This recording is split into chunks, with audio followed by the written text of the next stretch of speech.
Realme C25s RMX 3195 মডেলের এই ফোনটি এফআরপি লক লাগানো অবস্থায়। কম্পিউটার ছাড়া এফআরপি বাইপাস করার জন্য যত ধরনের কৌশল আছে সব কৌশল আমি অবলম্বন করে দেখে নিয়েছি এই ফোনটা এফআরপি আনলক করার জন্য। লেটেস্ট সিকিউরিটি আপডেটের কারণে কোনো কৌশলই এই ফোনে কাজ করছে না। তো এই ফোনটার এফআরপি লক খোলার জন্য আমাদের ফ্রি একটি টুলস হলেই হবে। তো চলে যাই পিসি স্ক্রিনে।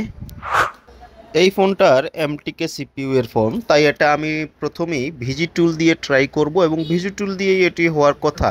যাদের কাছে টুলসটি নেই কিন্তু টুলসটি আপনারা ডাউনলোড করতে চাচ্ছেন তারা ডিসক্রিপশনে টুলসটি ডাউনলোডের লিঙ্ক পেয়ে যাবেন, সেখান থেকে টুলসটি ডাউনলোড করে নিতে পারবেন। এই টুলসটি দিয়ে এই ওয়েতে সকল MTK CPU এর ফোনগুলা আনলক করতে পারবেন এফআরপি। তো টুলসটা ওপেন হতে একটু সময় নিতে পারে, আবার কারো কারো খুব তাড়াতাড়ি ওপেন হয়ে যেতে পারে যাদের পিসি অনেক হাই কোয়ালিটির। আমার এই পিসিটি অনেক লো কোয়ালিটির পিসি, তাই এটাতে কিছু টুলস ওপেন হতে একটু সময় বেশিই নেয়। তো আপনারা অপেক্ষা করবেন। ভিজিটুল নিয়ে আরেকটা সন্দেহ অনেকের, আর অনেকেই মেসেঞ্জারে শুধু আমাকে নক দেন যে ভাই ভিজিটুলটা ওপেন করলাম কি যেন চায়, কি পাসওয়ার্ড কি, লগ ইন হচ্ছে না, এই ধরনের সমস্যা। আপনারা ভাই কোনো ধরনের পাসওয়ার্ড কির প্রয়োজনই পড়বে না। আপনারা শুধু ভিজি টুলটা ওপেন করবেন, ওপেন করে আপনারা নিজে যদি কিছু পাসওয়ার্ডের জায়গায়, লগ ইনের জায়গায়, ইউজার নেমের জায়গায় চেঞ্জ করে থাকেন তাহলে টুলসটা ডিলিট করে দেন। টুলসটা ডিলিট করে দিন, আনইনস্টল করুন, ফুল আনইনস্টল করুন এবং তারপর আবার ইনস্টল করুন। এই যে এভাবে আসবে, যখন আপনি ইনস্টল করবেন এভাবে আসবে। আপনি জাস্ট ডান পাশ থেকে অফলাইনে ক্লিক করবেন। আপনার অফলাইনে ক্লিক করার পরে যে ইউজার নেম এবং কি চাইবে সেখানে কিছুই দিতে হবে না। আপনি শুধু ডান পাশে অফলাইনে ক্লিক করবেন। অফলাইনে ক্লিক করার পর নিচে লগ ইনে একটি ক্লিক করে দেবেন, টুলস ওপেন হয়ে যাবে। তো আমি অফলাইনে ক্লিক করলাম, এখন এই যে লগ ইনে জাস্ট ক্লিক করে দেবো। এই যে উপরে কি বা ইউজার নেম, এই জায়গায় আমরা পাসওয়ার্ড কিছুই লিখবো না। যদি লিখে দেখেন আনইনস্টল করে আবার ইনস্টল করবেন।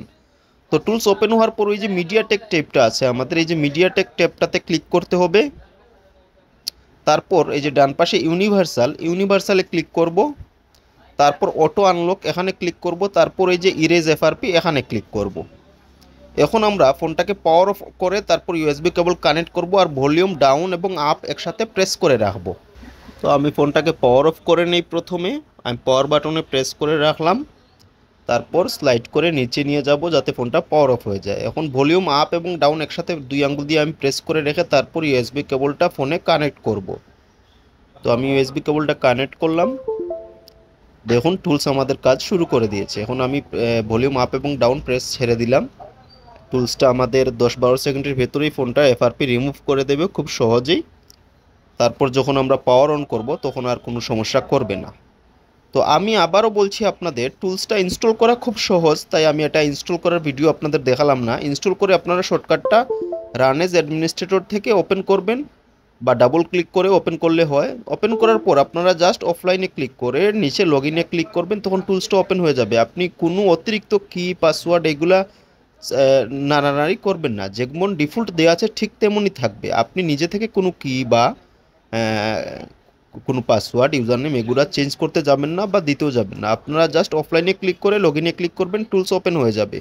আরও কিছু তথ্য আপনাদের বলে রাখি, আসলে এগুলোও সমস্যা করতে পারে। আসলে যারা এই কাজটা করেন, এই পেশায় আছেন, তারা অনেকে জানেন, তাই ভিডিওতে ওই ডিটেলসগুলো বলা হয় না কখনো। তো কিছু কিছু মানুষ মেসেঞ্জারে আমাকে নক দিয়ে থাকেন এই সমস্যায় পড়ার পর, তাদেরকে বলতে হয়। তাই আজকে চিন্তা করলাম ভিডিও শেষের দিকে এ কথাটাও বলে দেব। বেশিরভাগই তো জানেনই এই কথাটা। ফ্রি টুলসগুলা, আপনি মোবাইল ফ্ল্যাশিংয়ের আনলকের জন্য ফ্রি টুলসগুলো ব্যবহার করতে হলে অবশ্যই আপনার পিসিতে অ্যান্টিভাইরাস সফটওয়্যারটা অফ করে নিতে হবে। আপনার সেটা উইন্ডোজ 7 হোক বা উইন্ডোজ 10 বা উইন্ডোজ 11। উইন্ডোজ 10 উইন্ডোজ 11-এর তো নিজস্ব সিকিউরিটি থাকে, তো আপনারা অ্যান্টিভাইরাস সিকিউরিটিটা অফ করে নিতে হবে প্রথমে, নয়তো বা আপনারা ফ্রি টুলসগুলো ওপেন করতে পারবেন না। আপনি ইনস্টল করবেন, ইনস্টল করার পর দেখবেন ওপেন হচ্ছে না বা টুলসটা নেই, ডিলিট হয়ে যাচ্ছে অটোমেটিকলি। তো প্রথমে অ্যান্টিভাইরাসটা অফ করবেন, তারপর টুল ইনস্টল করবেন। আর আরেকটি কথা হচ্ছে যে কিছু ফ্রি টুলস আপনারা ডাইরেক্টলি ডাবল ক্লিক করে শর্টকাটটিতে, ডেস্কটপ থেকে শর্টকাটে ডাবল ক্লিক করে ওপেন করলে ওপেন হয় না বা সমস্যা দেখায়, ইরর আসে। তো এর জন্য আপনাকে ডেস্কটপের টুলসটির শর্টকাটে মাউসের রাইট বাটনে ক্লিক করে তারপর এখানে অপশন পাবেন আপনারা রান এজ অ্যাডমিনিস্ট্রেটর, এই অপশন থেকে ক্লিক করে ওপেন করবেন, তখন আর সমস্যা করবে না। তো ভালো থাকবেন, সুখে থাকবেন। দেখা হবে আগামীতে অন্য কোনো নতুন ভিডিওতে। এর আগ পর্যন্ত সবার জন্য দোয়া রইল, শুভ কামনা। আমার জন্য দোয়া করবেন আপনারা সবাই। আল্লাহ হাফিজ।